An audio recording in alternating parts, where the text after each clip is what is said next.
Green tree ചലഞ്ചിലേക്ക് എല്ലാ ഇന്ത്യക്കാരെയും ഞാൻ challenge ചെയ്യുന്നു.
ഞാനിതാ ഇവിടെ നട്ടിരിക്കുന്നത്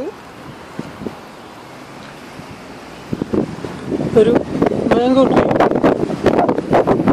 അത് ഞാൻ മാംഗോ കഴിച്ചിട്ട് അതിൻ്റെ കുരുവെടുത്ത് ഇട്ട് മുളപ്പിച്ചെടുത്തതാണ്. ഞാൻ അഷ്കലോണിലാണ്, അത് ഇസ്രായേലിലെ അഷ്കലോൺ എന്ന പ്ലേസിലാണ്. ഇപ്പോൾ മമ്മൂട്ടിയുടെ ഗ്രീൻ ട്രീ ചലഞ്ച് ഞാൻ അത് കേട്ടു.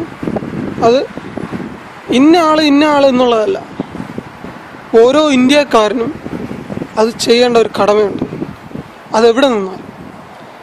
അതുകൊണ്ട് ഞാൻ ഗ്രീൻ ട്രീ ചലഞ്ച് മുന്നോട്ട് കൊണ്ടുപോകുന്നതിന് വേണ്ടി ഞാൻ നട്ടിരിക്കുകയാണ്.